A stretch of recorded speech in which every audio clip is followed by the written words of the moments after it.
Les journées seront plus longues après aujourd'hui, mais est-ce que ça va se refléter sur le sentiment du marché?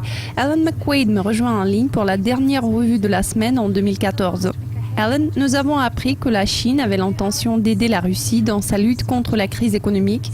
Pensez-vous que ça permettra de remédier à la situation actuelle?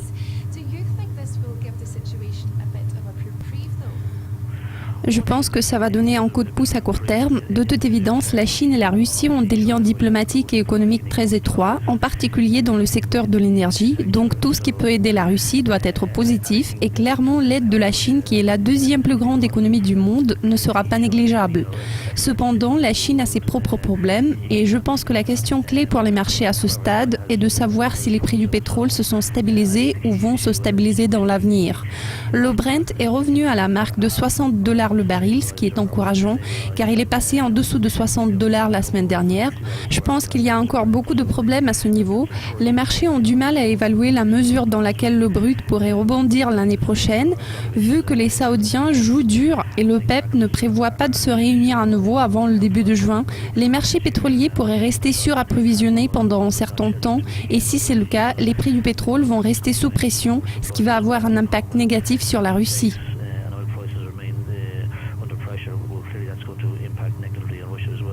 L'euro est encore susceptible d'être sous pression alors que les spéculateurs envisagent la possibilité d'un nouvel assouplissement quantitatif lors de la réunion de janvier dans le contexte de la hausse continue du dollar américain. Quelles sont vos prévisions, Alain? Je pense que la plupart des gens s'attendent à l'annonce de l'assouplissement quantitatif au début de l'année prochaine. Ce qui est intéressant, c'est le fait que la Banque nationale suisse a annoncé l'introduction des taux de dépôt négatifs à partir du 22 janvier, ce qui coïncide avec le jour de la première réunion de la BCE en 2015. À mon avis, il faudrait s'attendre à une sorte d'assouplissement au début de l'année prochaine, ce qui devrait affaiblir l'euro. Le problème, c'est que la plupart des gens prennent des positions longues sur le dollar. Le marché devient un peu surpeuplé. Mais de toute façon, d'un point de vue économique, l'euro est en train de s'affaiblir et nous pourrions le voir passer en dessous de la marque d'1,20 au début de l'année prochaine contre le dollar américain.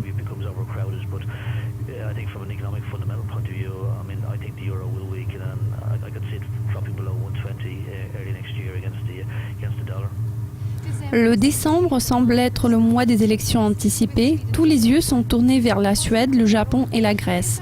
Y a-t-il d'autres choses que nos spectateurs devraient surveiller au cours de la période des fêtes? Non, je pense que la Grèce représente évidemment le plus grand problème. Comme vous l'avez dit, il vote à nouveau. Samaras a fait quelques propositions aux législateurs dans une tentative de gagner plus de voix dans le cadre de la présidentielle, ce qui a donné un nouvel élan à sa lutte contre le parti de Syriza, optant pour l'anti-austérité. Je pense qu'il aura du mal à y parvenir, mais tous les yeux seront tournés vers le dernier tour du 29 décembre. Il me semble qu'en fin de compte, la Grèce cherchera à éviter une nouvelle crise politique à ce stade et je pense qu'il va remporter la victoire et reporter les difficultés politiques à plus tard.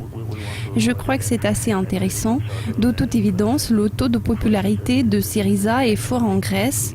En ce qui concerne d'autres pays, on a Podemos en Espagne, puis Sinn Féin se porte très bien en Irlande.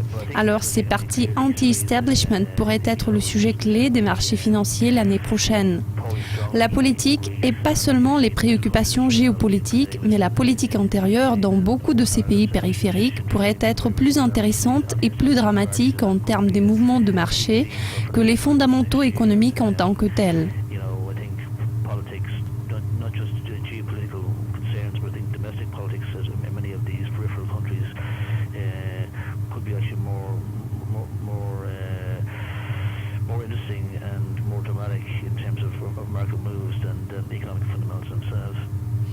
Alan, merci beaucoup de votre participation et de votre temps. Chers spectateurs, l'équipe de Dukascopy TV a beaucoup de nouvelles à vous présenter au cours de la période des fêtes, alors n'oubliez pas de garder un œil sur nos mises à jour régulières.